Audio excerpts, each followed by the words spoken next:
কারণ হচ্ছে মানে আমি যেটা বললাম যে ও হচ্ছে ছোটবেলা থেকে খুব দুষ্টু প্রকৃতির বাচ্চা ছিল না, খুব শান্তিপ্রিয় নিরীহ, মানে সাধারণ যে বাচ্চাগুলা হয়।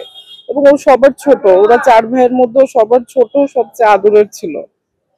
তো মানে এটা আমি জানি না যে সাগর ভাই, সৈকত ভাই, শৈবাল ভাই ওনারা কিভাবে, বা আঙ্কেল এখনো আপনারা দেখছেন উনারও কতইবার বয়স হয়েছে, তো তাদের সবচেয়ে ছোট সন্তানটা হারায় ফেলা বা তাদের সবচেয়ে আদরের ভাইটাকে হারায় ফেলা, ভাইয়াদের উপর কি যাচ্ছে এগুলো আসলে আমি মানে কল্পনাও করতে পারতেছি না আসলে এখন। মানে আপনারা সবাই দোয়া করেন যাতে তাদের পরিবারটা এই শোকটা সামলায় উঠতে পারে। ওর আমাকে ফোন দিয়ে বলে যে আব্বা একটু ঢাকা মেডিকেলে আসেন। বললাম কি ব্যাপার? কয় যে আসেন, শৈবাল সাম্য বাইক অ্যাক্সিডেন্ট করছে। ততক্ষণ পর্যন্ত সেও কনফার্ম না বাইক অ্যাক্সিডেন্ট নাকি কি কেউ তারে মারছে, এগুলা সেও জানে না। পরে যখন কনফার্ম হয়েছে যে সাম্যর বাইসে নাই, তখন আমাকে জোরালো ভাবে বললো যে আব্বা চলে আসেন। তখন বাজে 12:15। আমি তখন সিএনজি নিয়ে ডাইরেক্ট চলে আসছি। সাম্য মানে মানুষ হিসেবে কেমন ছিল, নরম মনের মানুষ ছিল কিনা, এবং সাম্য স্টুডেন্ট হিসেবে কেমন ছিল, পড়াশোনাটা কেমন করতো? তো প্রথমে ম্যাট্রিক পাস করছে উল্লাপাড়া বিজ্ঞান স্কুল অ্যান্ড কলেজে। ওটার হিস্ট্রিটা, আমি বিসিআইসি চাকরি করতাম। আমি মিৎসুবিশিতে যখন এক্সপার্ট হিসাবে ইন্টারভিউ দিয়ে টিকি, তখন আমি লিএনের আবেদন করি। লিএন পাসও হয়, কিন্তু শ্রমিক লীগের এক নেতার কারণে আমার লিএনটা বিসিআইসি ক্যান্সেল করে। ওই সময় আমি রিজাইন দিই। আমাদের অপলোড করছিল এয়ারপোর্টে। অপলোড করার পরে আমরা 14 জন ছিলাম, 7 জন রিজাইন দিছি। এসবি অফিসে যোগাযোগ করলে ওনারা বলে যে আপনাদের যাইতে পারবেন, রিজাইন দিতে হবে। আমরা যদি আপনাদেরকে টাকা পয়সা নিয়ে ছাড়িয়ে দিতাম, আমাদের চাকরি থাকতো না, কারণ আপনাদের বিভাগীয় ভাবে আপনাদের বিরুদ্ধে ফাইল সাবমিট করা হয়েছে, যে কারণে আমরা আপনাদেরকে ছাড়িনি। আপনারা দেশের অ্যাসেট, বিদেশেরও অ্যাসেট, হাই স্যালারিতে আপনারা বিদেশে যাচ্ছেন। তো তখন আমি রিজাইন দিয়া, আমার রিজাইন লেটার সাবমিট করার পরে 6 মাস লাগছে আমার পাসপোর্ট আপলোড উঠাইতে। তারপরে 6 মাস পরে আমি বিদেশে গেছি। আমরা 7 জন গেছি, আর 7 জন যেতে পারে নাই। আরো অন্যান্য পরে গেছে আলজেরিয়াতে, মিৎসুবিশি আলজেরিয়াতে 6-7 বছর ছিলাম আমি। এরপরে সাম্যর জন্য উল্লাপাড়া বিজ্ঞানে ভর্তি করে দিয়ে আমি চলে গেছি। আর ডাক্তার ছেলেকে বরিশাল শেরে বাংলা মেডিকেলে 2010-এ ভর্তি করে দিয়ে আমি 11 প্রথম দিকে চলে গেছি। 15-তে আমার ওই সাম্যর আম্মু মারা যায়, 15ই ফেব্রুয়ারি মারা যায়। তারপরে আমি দেশে আসা কুলখানি করে মার্চের 25-27 তারিখে আবার চলে গেছি। 3 বছর পরে আসছি। আসার পরে তখন সাম্যকে ঢাকায় বিসিআইসি কলেজে ভর্তি করে দিই। ও ছিল বিএফ শাহিন স্কুলের কলেজের ছাত্র। তো ওখানে যাতায়াত, আমার বাসার থেকে দূরে, বাসা রূপনগর, বিএফ শাহিন দূরে। পরে বিসিআইসি কলেজে নিয়ে আসি। ওখান থেকে পড়াশোনা ভালোই করছে, কারণ আমি ওর সার্বক্ষণিক গাইড দিতাম। আমি বিদেশে পরে যাওয়া অফ করে দিয়েছি ওর জন্য। আমার নেক্সট প্রজেক্ট ছিল রাশিয়া। আমার ওই কলিগরা চলে গেছে, আমি যেতে পারি নাই। পরে ও যখন ইন্টার পাস করার পরে বিভিন্ন ইউনিভার্সিটিতে অ্যাডমিশন টেস্টে সব জায়গায় টিকছে। ঢাকার রেজাল্টটা পরে হওয়ার কারণে চিটাগাং ওকে আগে ভর্তি করে রাখলাম। যখন ঢাকা ইউনিভার্সিটি IER এর চান্স পেয়ে গেল, তখন ওটা ক্যান্সেল করে একে এখানে নিয়ে আসছি। এরপরে ও বাসায় থাকে, ছোট ভাইয়ের বাসা ডাক্তারের বাসায় থাকে। ইউনিভার্সিটিতে হলে আগে ছাত্রলীগের কারণে যাইতে পারে না, কারণ আমার বড় ছেলে বিএনপির মুক্তিযোদ্ধা গবেষণা সম্পাদক ছিল কেন্দ্রীয় কমিটির। ওইটার তারা শুনে আমার ছেলেকে সামনে মানে হলে কোনো এন্ট্রান্স দেয় নাই বা ঢুকতেই দেয় নাই। এরপরে যখন দেশ পট পরিবর্তন হয়ে যায়, তখন আবার ও হলে থাকে। ধানমন্ডি ওর ইমিডিয়েট বড় ডাক্তার, তার বাসায় থাকে।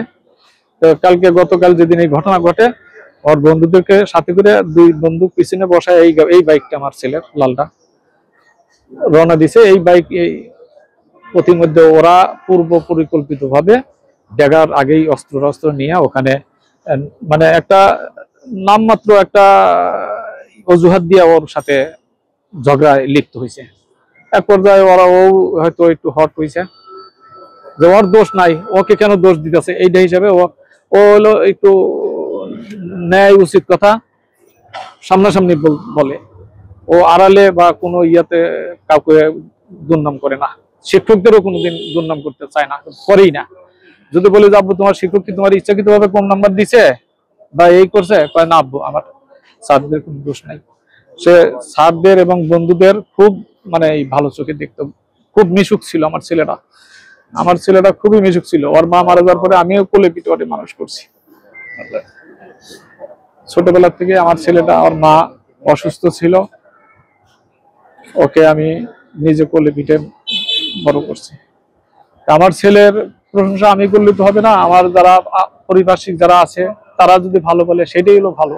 ঠিক আছে, এখন আমরা আরেকটা বিষয় জানতে চাই যে এটা নিয়ে মানে কি নিয়ে শত্রুতাটা মূলত ছিল, আপনি জানেন কি?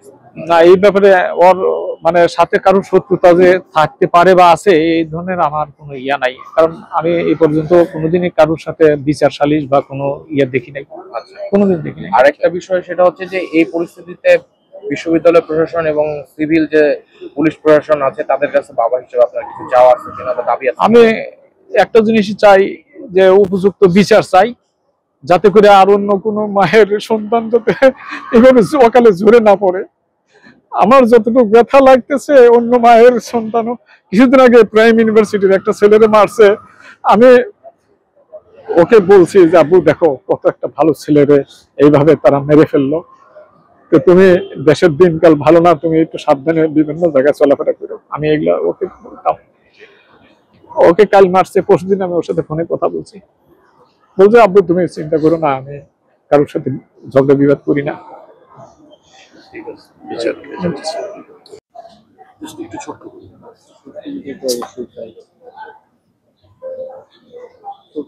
নাই।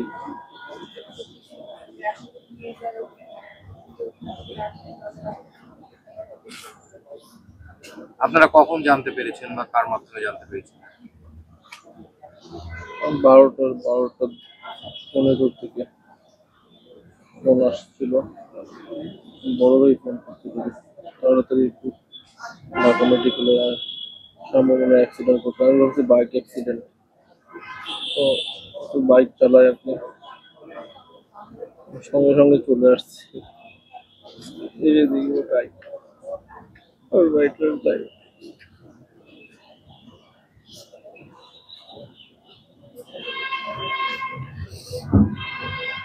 বিশ্ববিদ্যালয় প্রশাসন এবং সাধারণ যে প্রশাসন আছে আমাদের পুলিশ প্রশাসন, এনাদেরকে কিছু বলতে চান কিনা বা তাদের কাছে কোনো দাবি জানাতে চান? সুষ্ঠু তদন্ত করে যারা দোষী তারা যাতে গ্রেপ্তার হয়, যাতে আমরা সঠিক বিচারটা একটু চাই, আর কিছু বলার নাই আমার।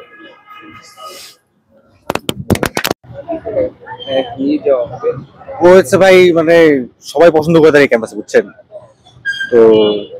আদর্শ কোনো কিছু ম্যাটার করতো না, সব দলের সব রকম মানুষের পছন্দ করতো। যে কোনো বিপদে, বড় ভাইয়ের বিপদে, ছোট ভাইয়ের বিপদে, বন্ধুদের বিপদে 6 বছর ধরে ওরই পাইছে আর কি সাথে।